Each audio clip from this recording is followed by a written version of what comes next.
I'm Colin Niles. I'm the lead strategist and facilitator at Equinox.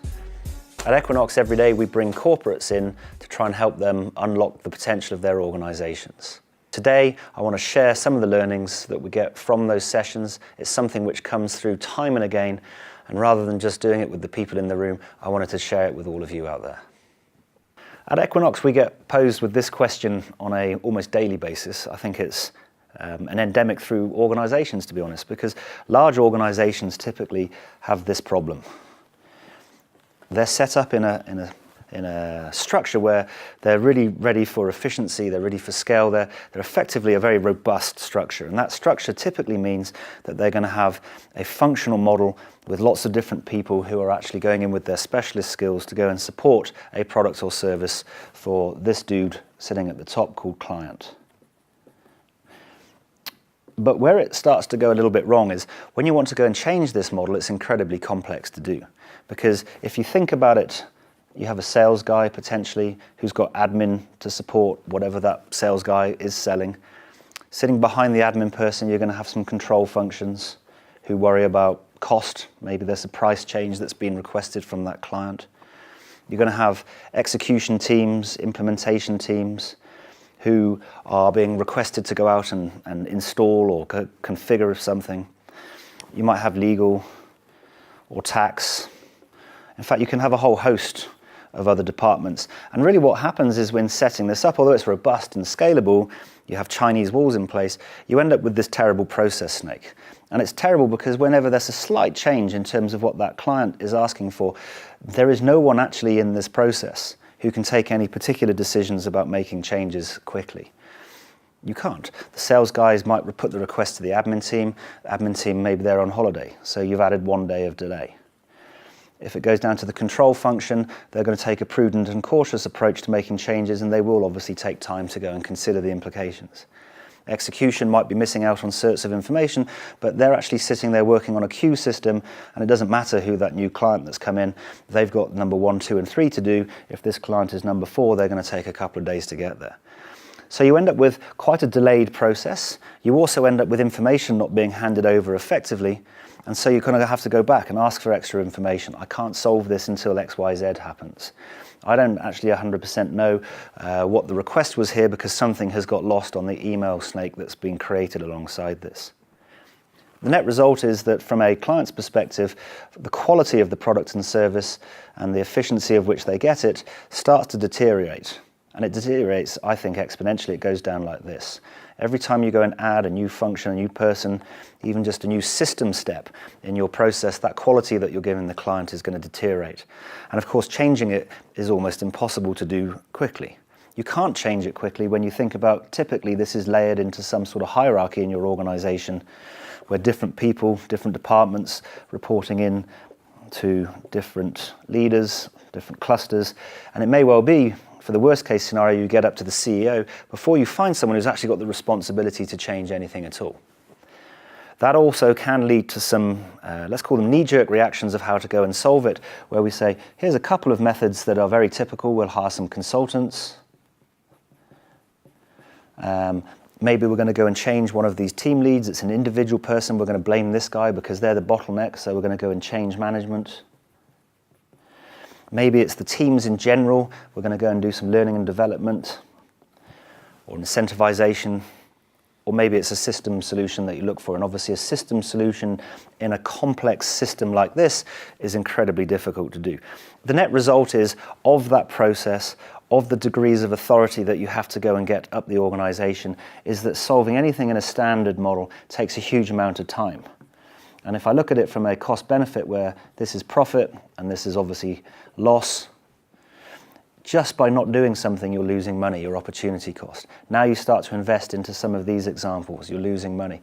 And you can take months and sometimes even years before you get to a point where your work actually leads to something where you're turning things around and starting to move the dial. But there's a better way. And really, this little coffee chat conversation is to go and represent something that we've shown many, many companies at Equinox, and I've run myself, just how simple the better way can be. You can't fix this. You can't fix this easily. It's a mountain. As with any time the mountain is in front of you, don't try to go over it, go around it. And the easiest way to go around it is to go and do this model. Set yourself up a team. As within all good sort of teams, it seems 7 to 8 people is a really, really good number. Maybe there are some psychological reasons for that. We'll talk about that in future pieces perhaps, but it's 7 to 8 people. Let's start this whole thing again. Let's go and change the way that we go and solve this problem. 1, let's set up a team. 2, in the team that we set up, you will need the skills and resources that represent this process chain. Okay? So choose the necessary skilled people. And actually, even when it's a longer process than this, you'll be surprised how many are in that process who actually, as 6 or 7 people, do have the necessary knowledge. 3, set some sort of purpose for the team. And the easiest one, and it works, I think, in every instance, is set the purpose to make the client love you. That is just foundational. You cannot overstate how important it is to go and give them that purpose. Not to make you more efficient, not to go and make you a better control function or more quality. Let's go for make the client love you. A lot of these after effects will come through anyway. 4, in setting up the team, make sure that you're giving them a really chance to succeed. And the easiest way to do that is to have a team lead whose perhaps his only role is to put this barrier up between that team and the rest of the organization. The antibodies will try to kill this. You're going to need some strong people there to push back so that you're allowed to do the experimentation that you want to do. I've mentioned it now. You are looking to set up an experimentation team. Every single day, this team, to make that client love them, is going to run experiments. And in running experiments, they need to be allowed to fail. They need to be allowed to make mistakes. And that's awesome. You should be encouraging that. In fact, any one of that team that doesn't make mistakes in some way should be fired. You compare that to here. If you make a mistake, you will be fired. Here, we want to make mistakes. 5, and this is a big one. We're doing this on real clients. I'm not explaining sprint in the typical IT model where you sit in a room and you design something and you go through your test, learn, iterate. This is an opportunity to do it on real clients because the 1 million that you have to service in this particular robust process route, all you're doing with real clients is you're saying the very next client that comes through, 1 client, you're going to feed it through into this team. So let's track back and see what that means. The goal for the team is to make the client lovers. The choice of the people is so you can take decisions which you don't need to refer to the mothership, the rest of the organization, to take those decisions. Yes, we're going to give you a discount. I've got the cost control person. Yes, we're going to do a same-day deployment. I've got my execution knowledge base to go and tell me whether this is true or not. And so it goes on. Our purpose is clear. We are going to experiment because with 1 client I experiment, it doesn't matter. 9 times out of 10, 99 times out of 100, in fact, I've never seen it. As long as you're clear to the client that you're doing something and it's different, they are going to be wanting to help. Their feedback is vital because they are real clients and you're going to get just such better data from them. What happens when you go and do that, and how quickly can you start seeing results from this? So if this is something which is taking years, okay, this is something where you can see results in a very different model in as little time as a week. Setting up the team on day 1, agreeing what sort of experiments you're going to be doing on that Friday, building out what you're doing in those interim days, and then getting that feedback from your client. You're moving into something where you're starting to see the opportunity to go and really have truly exponential and rapid progress development. Now, you're going to get 3 outcomes on this, in my opinion. Maybe more, but there's 3 key ones that I see on a regular basis, and they're all positive. Okay? Outcome 1 is, and this is a beauty because it's often not expected, what actually ends up happening is that team, as it goes from 1 client, it starts doing 2 clients, it's 20, it's 100, over a relatively short period of time, perhaps as short a period of time as a couple of months. You actually start to see them replicate themselves.